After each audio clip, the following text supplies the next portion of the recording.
Remnants of the Iroquois Village. In Ontario, Canada, excavations have unearthed an outstanding 35,000 artifacts at a new dig site. But that's not all. The archaeological dig also unearthed traces of a late Iroquois village that would have been functional somewhere between the years 1300 and 1600. At the beginning of the dig, experts were only expecting to find a few artifacts, but in October of 2020, they had so far uncovered more than they knew what to do with. Among the 35,000 objects found were carbonized pieces of food like beans and corn, animal bones, tools made of stone, and cooking instruments. According to a report from the Smithsonian magazine, the team also identified 25 structural features that included hearths and other evidence of human activity. Pottery specimens found at the dig site confirmed that the researchers had uncovered a full Iroquois village. Local indigenous groups collaborated with archaeologists to uncover the full truth of the previously unknown village. Experts believe that the area was hugely important several thousand years ago and a crucial resource area that caused the nomadic people to return again and again. This part of Canada has been occupied for at least 10,000 years and is ripe with a history that many Canadians don't get a lot of opportunities to learn about, making the dig incredibly important for the preservation of the ancient Iroquois heritage. Dragon Skull. Our next discovery today is a giant skull that washed up on a beach in Dorset in the United Kingdom. And yes, I'm talking about a giant dragon skull. This did happen a few years ago and it definitely freaked a few people out. Of course, the skull did not belong to a physical dragon from our past, but actually from the set of Game of Thrones. It actually occurred because of a publicity stunt concocted by the media to celebrate the third season of the TV show before it aired. Dragons are obviously not real, no matter how hard you want to believe. Or are they? Just kidding. However, this is a two-for-one story. Aside from the obviously fake dragon skull, in 2017, Chinese villagers discovered a mysterious skeleton that measured 60 feet and looked a lot like a dragon. This happened in the north of China, and residents from the nearby city were positive that the mysterious bones they captured on film were the remains of a mythical flying serpent. This story was reported by The Sun, and at the time it was published, nobody was sure exactly what animal the remains belonged to. The skeleton was found stretched across the grass with a huge skull and two small arms. However, the dragon did not appear to have wings, and so far no professional archaeologists or biologists have come forward to discuss the creature. Either it was a hoax or a very real dragon that perished hundreds of years ago and sat rotting in a random Chinese field. Gates of Hell. A new archaeological breakthrough has uncovered what is being called the Gate to Hell. The ruin was discovered at a site in Turkey, and thousands of years ago, it could have represented the doors to the underworld. The ruin was actually discovered inside of a cave that has been described as incredibly lethal because it contains deadly fumes. This cave emits poisonous gases, and according to a professor from the University of Salento, who had been present when the ruins were discovered, birds that entered the poisonous cave died almost immediately. The Gate to Hell was part of a larger dig site around the ancient city of Hierapolis. The cave itself is basically a natural phenomenon that opens in the earth from which poisonous gases escape. There's nothing magical about it, it's basically a thermal spring except way more dangerous. But in ancient days, it's not surprising that some superstitious people may have believed that such a horrifying geological formation could have led into the underworld. So it makes sense that such a grand structure was built within its mouth. And according to experts, it was likely that those who traveled to the gate would have used birds to test how dangerous and deadly it was, while priests would have sacrificed animals to the gods of the dead by shoving them into the cave through the Gate to Hell. Would you dare visit this place? Let me know in the comments below, and be sure to subscribe if you are new here, as we have lots of videos coming up. Tomb of the God King. Archaeologists working in the north of Guatemala have uncovered the tomb of someone they believe could have been a Mayan god king. The tomb dates way back to somewhere between 300 and 350 AD, and it's the oldest royal tomb out of several that have been discovered inside the ancient city of El Peruaca. The god king's name was likely King Techan of the Wak dynasty, and he could have ruled in the early part of the 4th century. Even though no inscribed artifacts were found at the scene to positively identify the remains, archaeologists believe that the presence of a portrait mask made of jade could indicate that the man in the tomb was indeed a king. A similar mask was found back in the 1960s when researchers discovered the earliest Mayan royal tomb ever, which dated back to the very 1st century AD. As you might already know, the Maya people tended to to revere their kings as divine rulers, and after death they often treated them as living souls. To them, every king was a god king. After they were buried, the king's tomb would become a place of majesty, similar to how the ancient Saxon kings in England were always buried under impressive cathedrals, and their tombs would then become places of great spiritual wealth. Ancient Roman nanotechnology. Believe it or not, nanotechnology may have been invented far earlier than we think. In fact, the very first example of nanotechnology being used has recently been discovered by scientists, and it dates back 1600 years. It all comes down to a Roman chalice known as Lycurgus cup, which changes color depending on the direction at which the light hits the cup. While it may just seem like a simple trick, scientists have recently come out to say that the cup's properties are because of 4th century nanotechnology. The goblet turns green when light hits it from the front, and it turns red when light hits it from the back. Researchers in England have determined that the cup's unique properties have a lot to do with special particles. There are particles of silver and gold which are embedded inside of the glass and are as small as only 50 nanometers. To make sense of that, 50 nanometers is only around the size of the common cold. That means you literally can't see it with your eyes, and it wasn't an accident that the nanotechnology was applied to this famous cup either.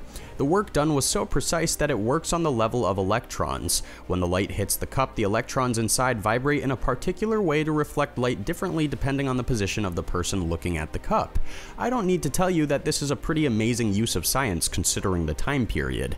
How did they do it? Well, that is still a bit of a mystery. We have to assume that somebody in ancient Rome had access to a very large brain and a lot of very specific chemicals. Secrets of Angkor. Angkor Wat has astounded people across the world ever since it was rediscovered by a French explorer back in 1858. The French explorer once described Angkor Wat as being grander than anything left to us by Greece or Rome, and that is still true today. Angkor Wat is the largest temple complex in the world. It was constructed around the year 1150, and it covers an area 4 times greater than Vatican City. It also attracts roughly 2 million tourists a year and is on the flag of Cambodia and on Cambodian currency. While most of the various temples have been explored and documented in the last 100 years, new technology using lasers has revealed an even more complex city than researchers previously could have imagined. According to the BBC, by using a sophisticated remote sensing technology, mounting it onto a helicopter and then scanning the countryside, a team of international researchers have recorded the topography of what Angkor Wat would have looked like thousands of years ago, and quite frankly, it's truly amazing. They discovered highways, temples, elaborate waterways, and all the features of an advanced cityscape that we can't see because it's all hidden beneath the trees or long since faded. The moral of the story is that Angkor Wat was already impressive, but now we're learning that it was perhaps the most impressive ancient city of its time. Buddha's birthplace. Lumbini has long been recognized as the birthplace of Siddhartha Gautama, who went on to become the Buddha. This was a very real person who had much of his life and his teachings chronicled. However, even though his birthplace is known, many scholars have argued about when exactly he was born. It stretches anywhere from between 623 BC and 340 BC. Up until now, the best evidence of any Buddhist structure at Lumbini only dated back to the 3rd century BC during the era of the Emperor Ashoka. However, a new archaeological discovery reported by the BBC claims that the earliest Buddhist shrine ever was just recently discovered at the birthplace of the man himself. Researchers unearthed an ancient timber structure buried inside the original Maya Devi temple in Lumbini, which by the way is in Nepal. That dates back to the 6th century BC. The timber structure is an old Buddhist shrine, and it may once and for all settle the dispute about exactly when the Buddha was born. While this may not be super interesting for everyone, a lot of people can appreciate the discovery of the oldest evidence of a Buddhist shrine anywhere on our planet, which is exactly what this archaeological discovery is. Dinofossil. Let's move from Buddhism to the world of the dinosaurs. An incredible dinosaur skeleton has recently been found that dates back 110 million years, and while archaeologists and paleontologists find cool dinosaur fossils all the time that are really old, this one is so perfectly preserved that it looks like a statue. Just look at the skull on this beast. It's simply fascinating. It could honestly be a prop in Game of Thrones rather than a biological fossil. This piece of history was found in Alberta, Canada, which is home to one of the richest fossil deposits in the world. The dinosaur wasn't a T-Rex, but it was a very cool armored monster known as the Nodosaur. The dino came equipped with a body of scaled armor, but it only ate plants. According to the Royal Tyrrell Museum of Paleontology, this Canadian discovery is in fact the best preserved armored dinosaur in the world. It includes skin and armor, and the fossil is 100% complete from the snout to the hips. Even more incredible is that it took over 7,000 years to prepare the specimen to be researched and put on display. Next time you're in Canada, stop by and see this amazing prehistoric beast. Ancient Chariot.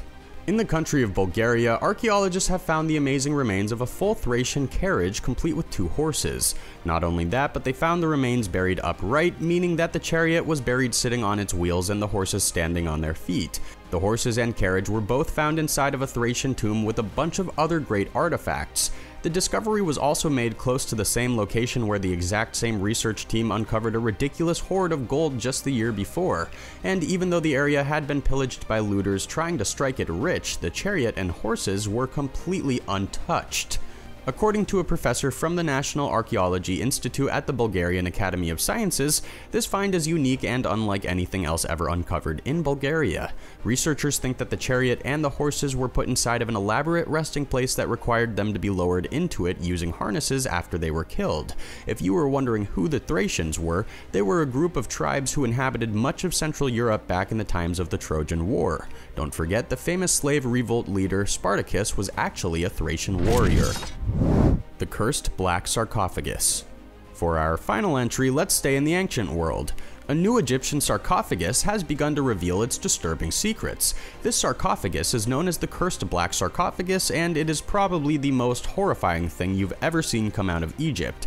It was initially excavated from the ancient city of Alexandria, and it's taken the world by storm. The sarcophagus itself is huge, built of black granite, and it had 3 skeletons in it at the time it was opened.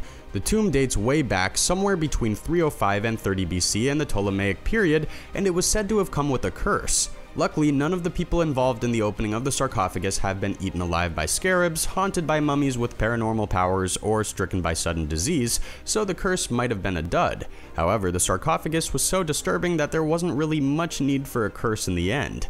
Out of the 3 skeletons, 1 belonged to a woman, the second belonged to a man, and the third belonged to a much older man who was unusually tall for the time, standing at just over 6 feet. But what was really gross about this discovery was the giant pool of red slime inside the bottom of the sarcophagus. The blood-colored gunk looked a lot like a witch's brew.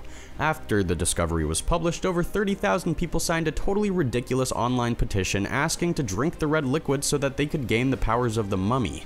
Obviously, nobody was allowed to drink the liquid, and research is still ongoing to discover all there is to know about this mysterious black sarcophagus. It's just one of many fascinating finds to have come out of Egypt in recent years.